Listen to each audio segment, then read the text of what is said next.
welcome into the Owner to Owner podcast. It's edition 152. Jaryd Krause joins me today. Hey, Jaryd. Hey, thank you so much for having me on, Michael. Congrats on 152 episodes. It's great. Thank you.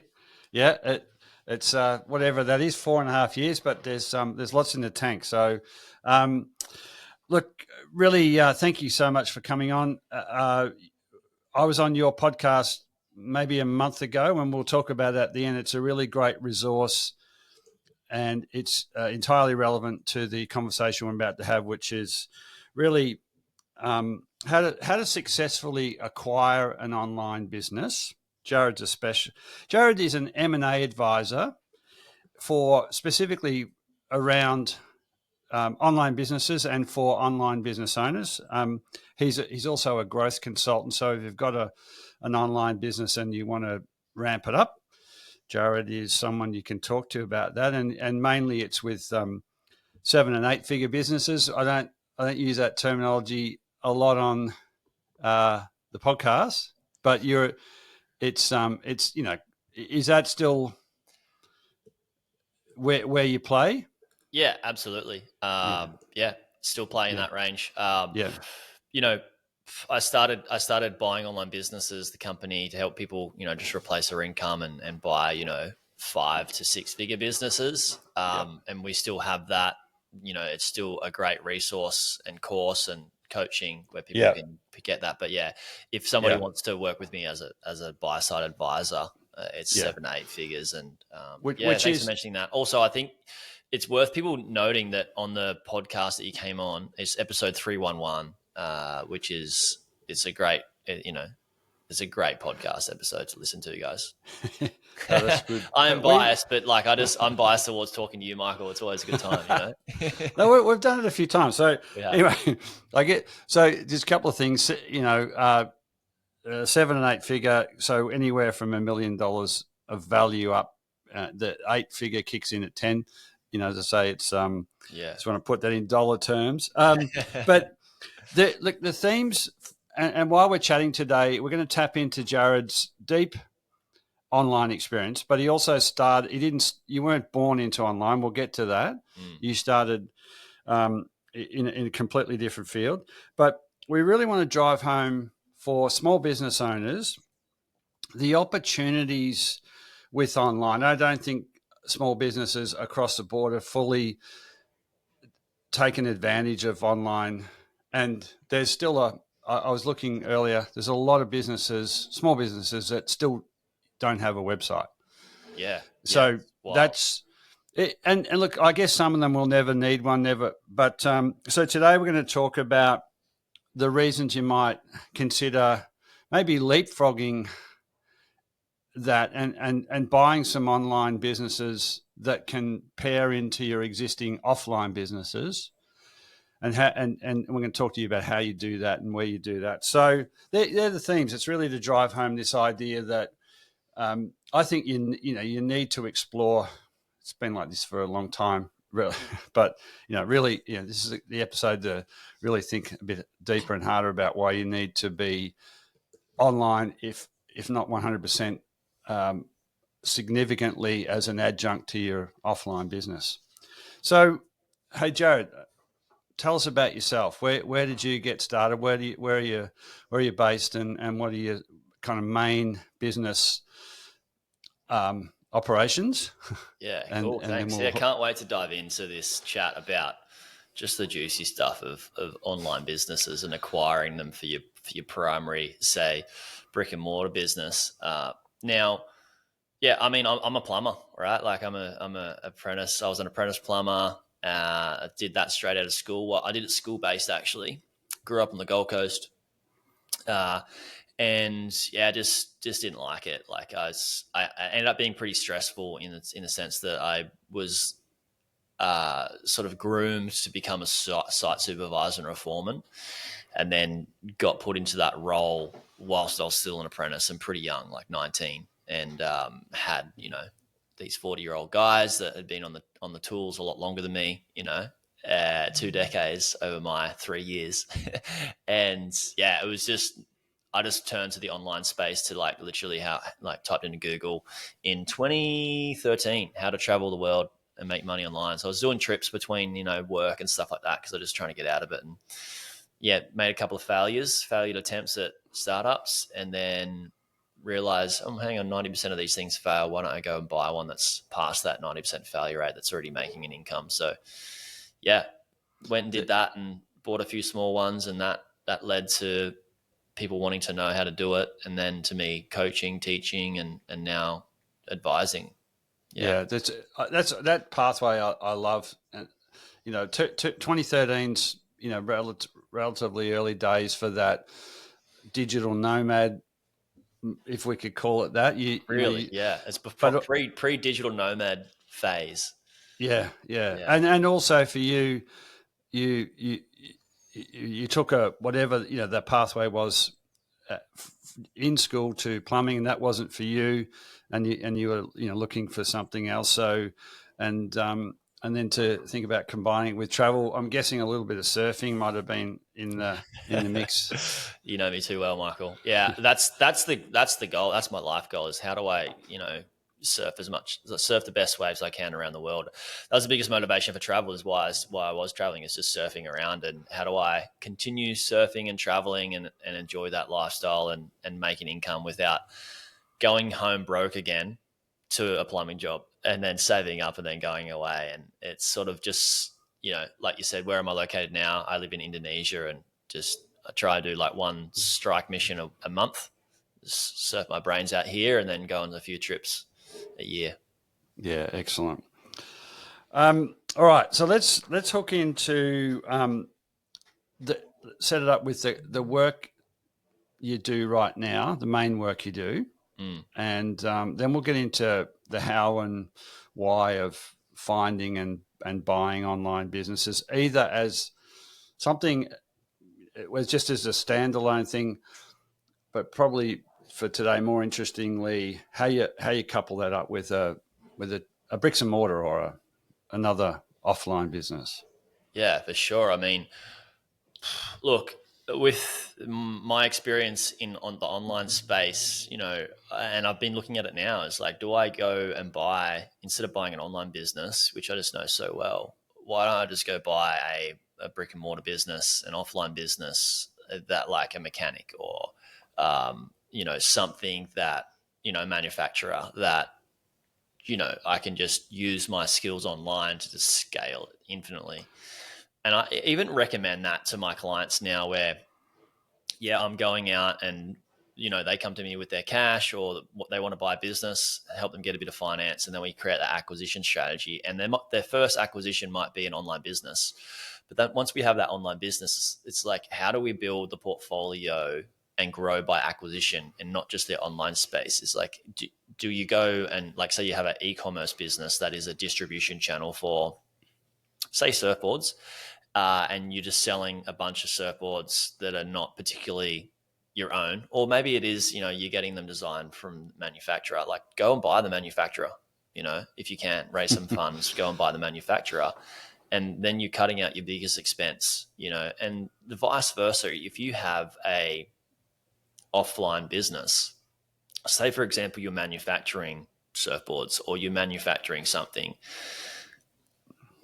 who's selling surfboards online? Can you go away and buy that sales distribution channel? For example, if you're a motor mechanic, you own a motor mechanic shop, who has a media business online in Australia that, can help get leads for a motor mechanic workshop, and acquire that. You just acquire your marketing channel, versus the other way around is like, how do I try and tap into building out a marketing channel online? And that can be costly in terms of not just money, but what's more valuable is time. It might take you a year and like a couple $100,000 to start to work out a system that acquires those leads, versus just buying something that's already got them embedded. It's really interesting. You've kind of gone full circle, from being very much a pure online specialist, and now in your own capacity and with your clients, to think about how you maybe by parts of the supply chain or the it's really and this is the opportunity, and in a very practical way. I deal with a lot of traditional offline businesses, and the biggest challenge and often the biggest source of frustration is, how do I get you clients? And you can keep paying for them, advertising online, offline, doesn't really matter. But then this idea that you can, expand your horizons a bit and look at online businesses that are in your sector, your industry, that are where the customers you want to sell to hang out, and maybe buy that. Or that's the sort of stuff that's really, really exciting and possible. Yeah, I had somebody on my podcast a couple of months ago.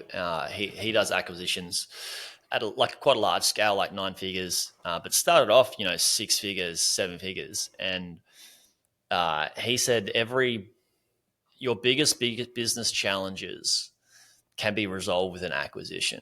For example, if it's not just a sales distribution channel, and say you have a motor mechanic workshop and your staff are just lousy, for example, and you're just really struggling with them, and you kind of want to not be operating that business anymore.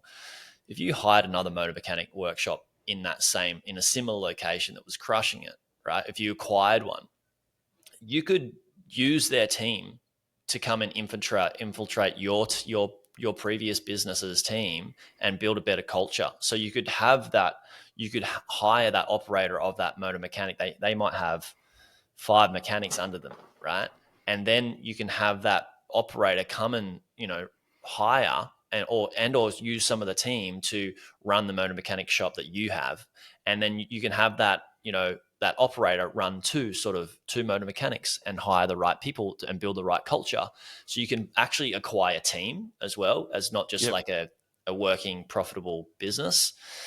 And then, you say you wanted to scale, that operator knows how to, run two. You could buy another one that operator could just, spend a day a week at each of those mechanic workshops, and you can be a bit more hands off in terms of scalability if you just wanted to acquire like brick and mortar businesses. But yeah, if your biggest challenge, like you said, is sales and leads, then it's SEO, like local SEO in these areas for like brick and mortar businesses is untapped. Like having the skills to do SEO in a certain location is just so easy. Like it's a great resource to go away and buy a sales distribution channel in your area, Yeah. I mean, I think for you, yes, it's and for a lot of for me, yeah, and a lot of owners, it's getting a website, getting an agency, and it's just and it's scary. all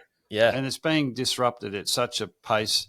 So this idea that, and I think in practical terms, it could be buying a traditional offline business, buying call it a content site, so a site that pulls together your kind of customers in a place, because you might not be, you're actually not selling them anything. You're actually sharing information about that industry, that product, whatever it might be, and then you can, if you have those two together, then you call it simple terms cross marketing. But you don't, you're not even necessarily buying in that case as a content business. You're just buying access to the potential customers, and you got to be, like everything, you've got to make sure you're promoting what you're selling to them in the right way. But this is all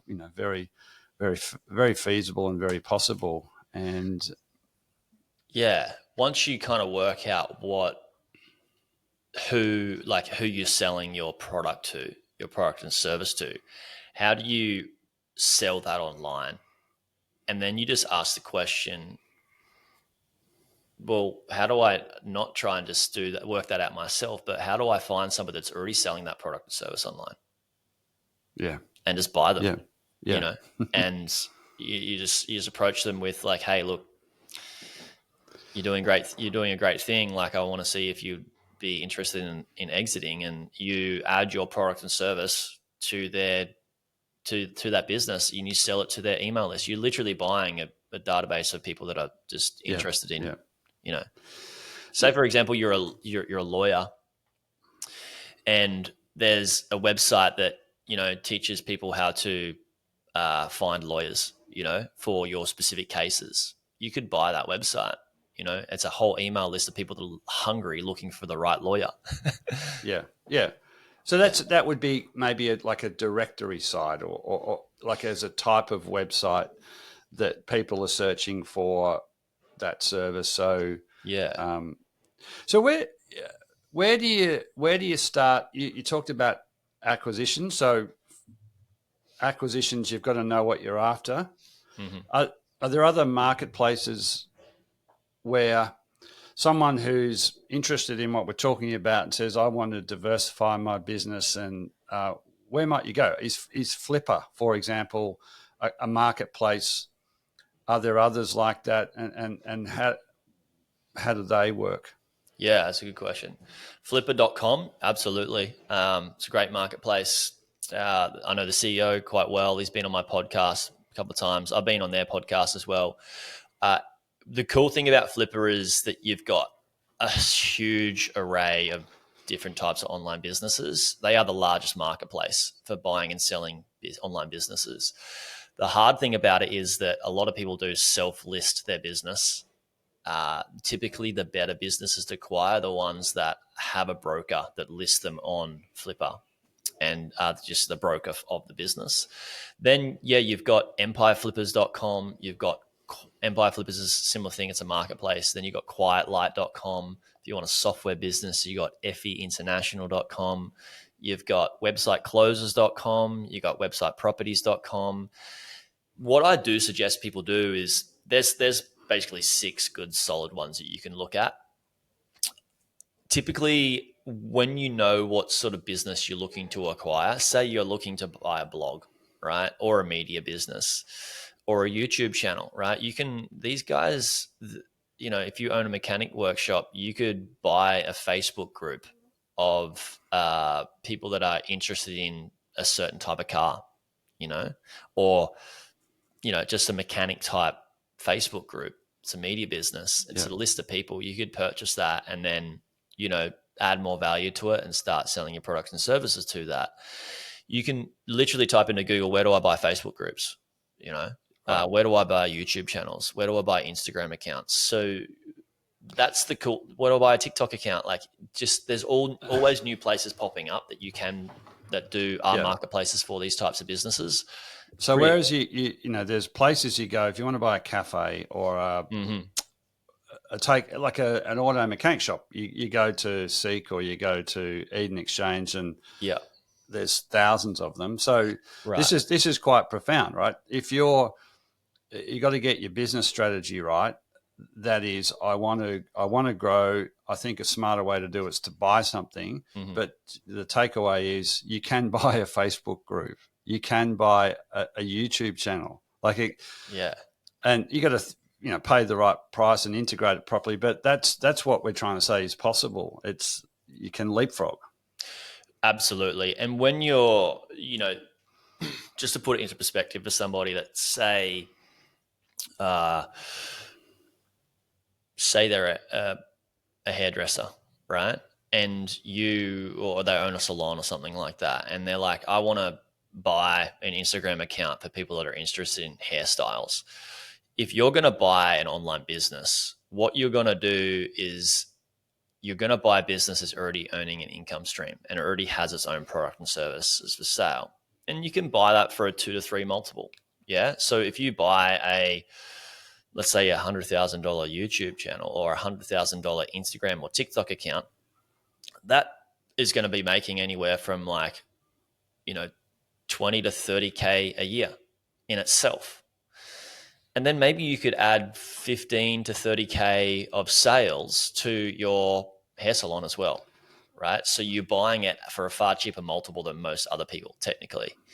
And so don't just think about buying an Instagram account or a TikTok account or a Facebook group just, for 100K without and knowing that you can sell your product and services, that business can still run alongside your primary business and earn its income from what its products and services are already being offered, but you can just add yours to it. In the right way at the right time. Correct. The right time. You would do what we call a nurture sequence, add a lot of value, do a bit more of a deep dive into, like, maybe you do a survey, a 2 to 3 question survey, nothing crazy, and you work out what that audience is really hungry for, and then you sort of develop or sell your product in a way that's it's going to be the right value for what they're actually hungry for. They've been on this list, they've been in this ecosystem for years, and they're hungry for this certain thing, and you have it. What a win! Yeah, and it's. I was going to ask you about the typical multiples, and you already talked about them, and so what we're talking about here is they're very different businesses, but the fundamentals are quite similar. If you could buy that example of a business at 2 or 3 times its annual earnings, net profit, which is sort of a benchmark for any old small business. So that's a bit of comfort there. You got to buy it so that it kind of earns enough to pay for itself, and in some respect, if you can then over time integrate that into your other business, the value is so much higher, because you get, presuming it stays as it was, a self-sustaining business, but then you can, in the right way, draw out customers or cross-sell or whatever you want to do with your other bit. This is the exciting opportunity to because I think there's the businesses that there's a lot of disruption going on in the online world as well. I track it. You work in it day to day, but it can seem like a pretty scary place. But if you want to talk, if you want to educate yourself, you can do that by, you don't have to buy anything. Just explore Flipper. It's an incredible resource to learn about the kinds of businesses you can buy, the prices you might pay. It's actually really transparent. There's so much data around about these businesses, and you can get in there and dig around and learn some before you take the big leap. Or talk to you. You made plenty of early investments that maybe didn't pay off, but that's here you are 12, 13 years on, and with the confidence to advise others on how to do it or not to do it. Yeah, you could literally get so much. That's the thing about online, is like it can be daunting because there's so much, there's over information, and you're like, well, what do I do? Where do I start? All that sort of stuff. That's where people like me create these businesses where, like, just check out my YouTube channel and I'll literally break down these online businesses, what their risks are, what you need to be checking throughout due diligence, and then you can start to educate yourself and decide, do I want to go down this route or not? It's not for everybody. It is for somebody that is like, they can see that it's a great opportunity for them and they're willing to do it. But a lot of people might just want to just sit on their hands, Michael, and complain about their problem versus being proactive. Yeah. And this is the disruption from AI. It's disrupting everyday businesses at a different rate or different pace, but they're being disrupted in one way. And it's a bit like you coming full circle from online to now pairing it up with an offline business. That's if you've got an offline traditional business, there'll be some that don't need a web presence, maybe, but I'd argue that most businesses could draw in more customers from other places with a better online presence. I mean, even if you're manufacturing steel and you're selling it to the Australian government for roads and whatnot, like, you've got probably billions of dollars, maybe hundreds of millions of dollars. Maybe they don't want to produce more steel or can't. So you don't buy a business unless you're scalable, right? But for that business and they can produce more steel and they are scalable, say for example, like a small salon or, an ice cream business, it's super scalable. You can purchase a sales distribution channel versus just selling to you might have like one or two key person or key clients, which is quite risky, right? Like, so some of these bigger businesses, doesn't even need to be a big business. Maybe you got 3 or 4 clients. That's risky. Say you got 4 clients, 25% of revenue is coming from one client. Why not spread that load between a bunch and create a bit more of a remote for your business? Yeah. I've got a business at the moment, and it's a traditional brick and mortar business, highly specialized in what it does. They started with an online presence. It's an e-commerce online presence. They sell the kinds of goods they sell in store, and they're essentially Victorian based as a face-to-face business. And the thinking early days was to kind of give their existing customers some more options, so they didn't have to come to the store all the time. Yeah. Because some people might travel, hours and hours. Well, what it's really done is it's actually opened up new customers in whole other states, and then you're forced to think about, well, what other products don't they could we sell that don't have to be bought in store? And so now it's a business that's gone from 100% personalized sort of business, in-store fitted kind of products, to 50-50. Revenue comes in, and now when, in terms of getting ready to sell that business, it could have been a one-trick pony, right? And now it's a two-trick pony, and it's more diversified. It's actually got growth potential, as opposed to saying it's a traditional business that's just going to fade out. So it's such a great point, right? Here in Bali, and it's the same in Australia, you've got a butcher, right? What they're the most amount of people, if it's just a butcher shop alone, the most amount of people they can target to is just in their location, and people that walk by, like walk through traffic and know that butcher shop exists. Then you go and buy somebody that's talks about meat online, or like, how to, or maybe they're a blogger, right? Or a vlogger, or they've got like this Instagram account that helps people to create amazing dishes, like teaches how to cook their meat, chicken, all that sort of stuff, fish. And then you go, all right, cool. Like, you could purchase that Instagram account, that TikTok channel, that YouTube, Facebook group, whatever it is. And you go from selling your meat to people that walk through to freezing your meat and distributing it around Australia, distributing it to Indonesia. Like, most of the meat in Indonesia is Australian meat. Yeah. I'm talking beef. Anyway. Yeah.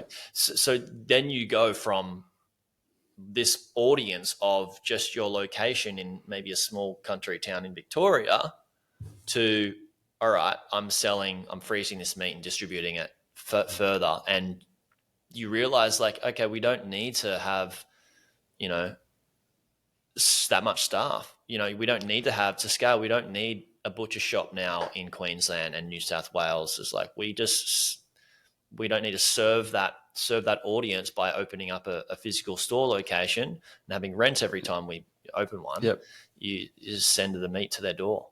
Yeah, well, you get people make it into something like a destination business. So people do travel to, if something's quirky or artisan or organic, whatever it might be, wine, food, gazillion things. And you do, and you drive around the regions of Australia, and there are all these, I think that's gathering pace.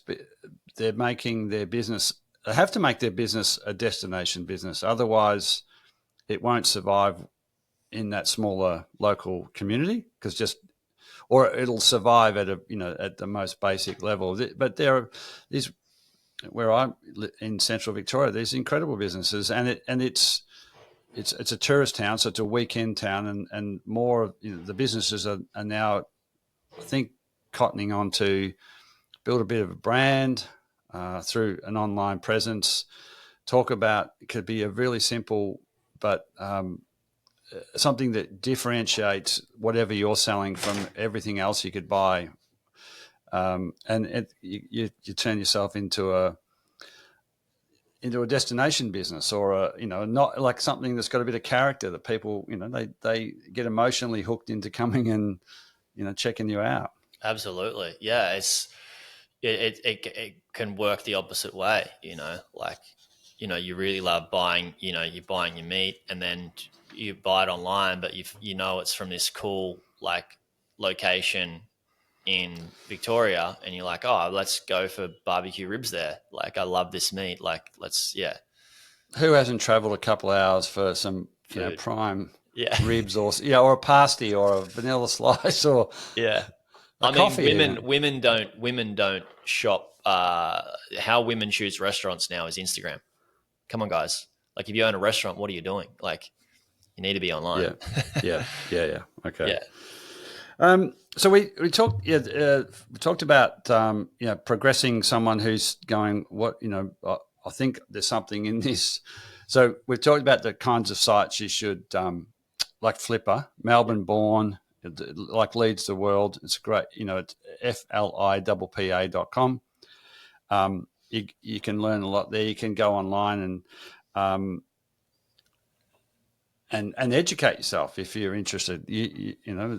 That's your thing.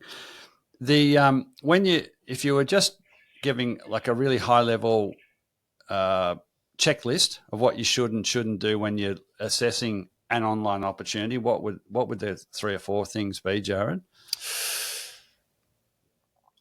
First thing is verify the financials. Check the financials, reconcile them between their P&L to bank statements. You can also get their tax returns as well, things like that. You can get viewers access to their merchant accounts where they receive the income. Then that's key. Then secondly, I would say verify traffic sources and make sure they're the legitimate traffic sources. And what are the risks of the traffic as well? Like, is the traffic, is it just stable, or is it declining, or is it inclining? Where is the traffic coming from? Is it coming from, say, just social media? Say if you're buying a social media account, of course it's coming from social media, but if you're buying a blog, where is that traffic coming from? Or it's like customer concentration. Do you have, correct? Do you have a spread of sources of traffic? Excuse me. Yeah. Do you have single source dependency on one source, right? If you've got a blog that most of its traffic comes from just Pinterest, that could be a risk versus buying one that's got a little bit of Pinterest, a little bit of Facebook, a little bit of organic search from Google. So they're the top two. Is definitely financials, traffic. What else would I put below that? I guess I'd say, in terms of if it's a content site that you can continue to in some way, what you pay for the price for the business includes a way to keep, that the content that got people interested in the site in the first place. So, you got a kind of business as usual approach to that. Is that fair? Yeah. Like, do you mean they would need to, like, you'd be buying their system, their procedure on how they create content? Yeah, absolutely. So you're definitely buying systems, processes, team, if they're using team, or contractors, access to contractors, stuff like that. So it does sound, it's so similar. It's exactly the same as when you buy a cafe, you look at the POS thing, or if you buy a manufacturing business, you want to look at your client spread. There's all these. Correct. This is another thing to keep in mind. It might be a different type of business, but fundamentals are fundamentals and there's a lot of you need and to check. All businesses need Flipper, to check the financials. All businesses need to check the traffic, the clients, revenue, all that stuff. Yeah. Yep. And a lot of it is, I think it's available in. I've spent a reasonable amount of time on Flipper, and the you got to check the veracity of the information, but it's like a uniform process that to get your business listed, you have to have all this stuff, and so there's some there's business sales, and you're relying on like guesswork or someone's opinion of what sales were last year, because there's a lot of cash in the business or something. This it's actually highly transparent process, which was quite interesting. Yeah, it's very good buying online where you can get the verification of financials is tracked, maybe more than say cash, and there's less human error because it's pretty transactional online. Obviously here, give and take, but yeah, it can be easy to check things, but you just need to know what to check and what to look for. Like you kind of want, So for you, is that your pathway from like educating people and actually doing it yourself to being an advisor? You've seen some big misses or some absolutely. Well, bad investments. Not really with my pool of clients, but I have been contacted by people that have like listened to my podcast and be like, "Hey, this happened. I didn't hire you or use your course. Right. I want to share my experience so people don't do it again." Obviously I train out those sorts of errors. Of course, there's still errors to be made. Nobody's like, I've made errors, and I will continue to make errors in acquisitions. Doesn't matter if I've looked at tens of thousands of deals or bought ridiculous amounts of money worth of deals. You're a human. You're going to make mistakes in your career, and everybody does, right?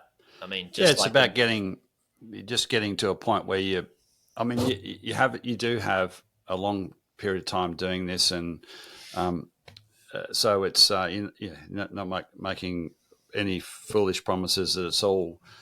We don't want to hear that, right? We actually want to hear that there's a better way, and you've got to do your homework, but it is feasible. Oh, it's definitely feasible. I mean, it's my whole career is built on it, and it's made a lot of people a lot of money, and it's just a great way to build a brick and mortar business. A primary business is just like, literally, if people just go and open their eyes, I know what it's like running a business. It's tough, and sometimes it's annoying and frustrating. And like, literally, if you just go onto Flipper, or you go to empireflippers.com and a couple of these places I mentioned, you can go and see how much these businesses are for sale. You can see how much money they're making. You can see the hours required to run them, and you'd be like, without even this being an advantage to grow my primary business, if I bought this alone, it would be a good investment. And that's what most people do, is they buy these alone, that, where you don't even have the value out of a different business to add to it. So this is how the wealthy build their wealth. Facebook, who do they acquire? Instagram, WhatsApp. This is how they just buy out their competitors. They buy out the market share. This is how the wealthy build their wealth and make their businesses even better, is just by acquiring, growth by acquisition. It's what the elite do. And now we're in a position in life today where us folk that can do it in the 5, 6, 7, 8 figure range can do it without having it to be hundreds of millions, billions, and trillions of dollars. That's, you can do it at a smaller range. It's beautiful. You can have a really small monopoly in your niche, and that's by adding complementary assets and diversified marketing, and have two sites rather than one, and have better market. It's pretty. It's just the opportunities exist, and I think we'll finish this part of the discussion. I know you've got some time constraints today, but it is, I think, loud and clear that if you've got a business, if you've got a single, if your business is singularly reliant on one customer, or it's one location, or you've got one key, staff member, you just got to think of the ways. We're encouraging you to think of ways to diversify your risk, and there's a step up that's possible with online. That is, I think, it might seem a long way away if you haven't even got a website or you've never written a newsletter, but it is. I see it every day. These smaller businesses can add a simple website, e-commerce, start doing some marketing, and it's of course it's an investment. It pays dividends, and you can fast track it by acquisitions of the right kinds of businesses. Jaryd, what? There's a couple of questions I'd like to finish on. Cool. We might do round two in another couple of months and dig, really deep on some mechanics for buying an online business. Because Happy to. Books and blogs and sources of inspiration for you you've worked really hard to get to where you are, and it involves surfing and business. So well done on that. So who's helped you get there? Thanks. Everybody, all of life, mum and dad. Yeah, absolutely. Like, definitely good support. Get on. They have no idea what I do. I mean, to a certain extent they do, but definitely they've been a great support. I would say at the start it was just Google. I just Googled so much and just learned so much from a bunch of different bloggers on how to be a blogger. I used podcasts and YouTube channels and books and mentors. One specific mentor in 2017 when I first launched my educational company, he was great. I would say hire mentors. Like, if you have something you want to achieve, go and find somebody that has done that multiple times, right? And hire them and pay them good money to do it. The more money you pay somebody, the more accountable they're going to be to get you a great result. Not saying that you just need to overinflate and throw too much money at them, but like, you pay for good help, pay for good mentors.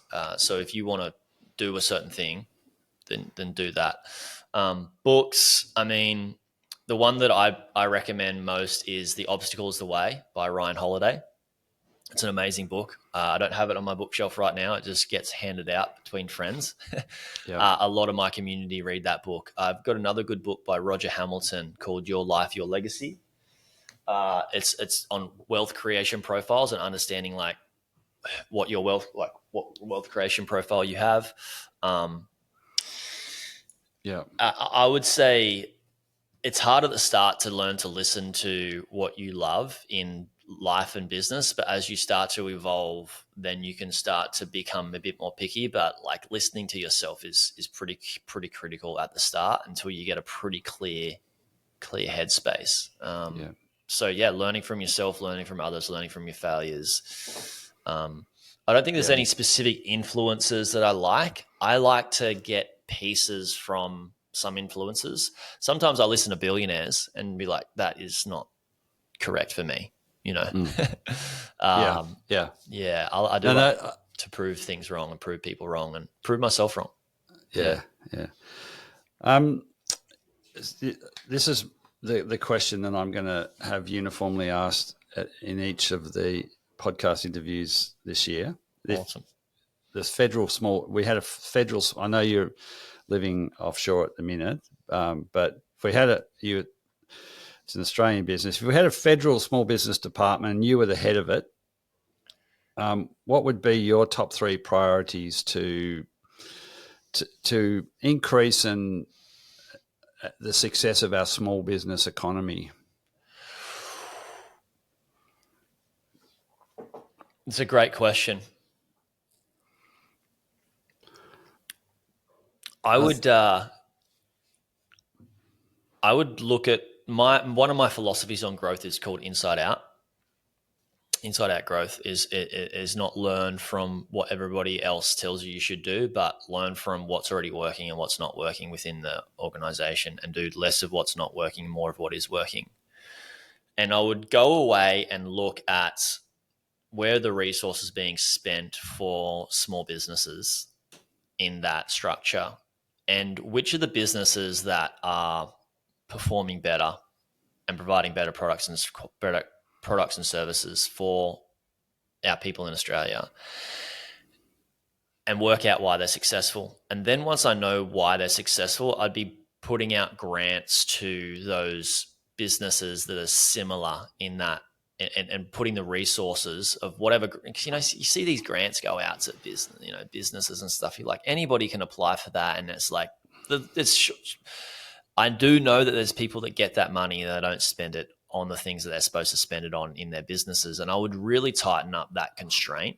And that would be my high level philosophy of like, how do I understand where the resources are going out to businesses that are taking the piss, and give it to those businesses that are doing great, and then find more of those businesses. Yeah. And that's so profiling them and saying, you know, this is, you know, I think we have some industries in that we should do far better at, right.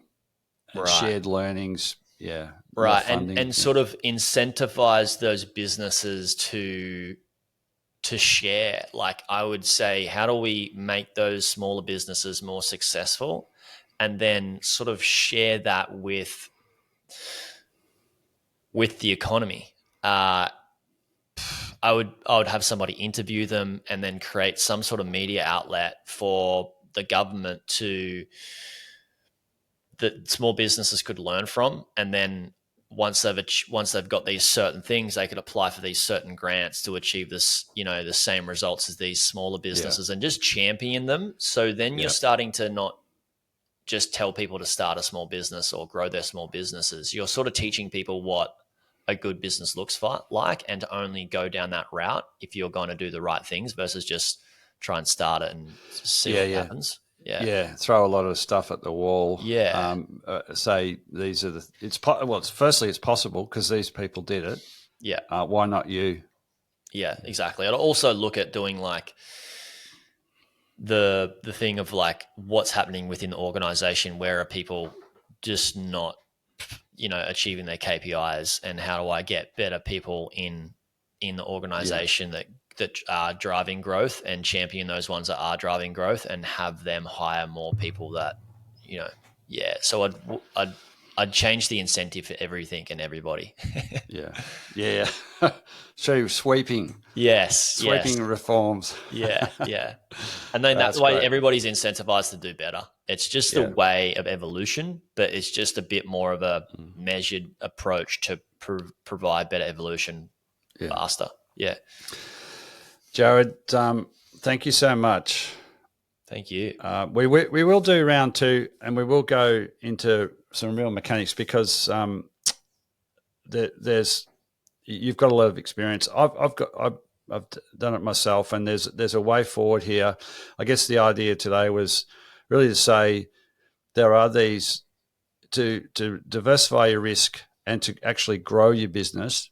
Think of online businesses, and just remember, you can actually buy something like a Facebook group. Mm-hmm. Wacky as it might sound to some people, that's possible.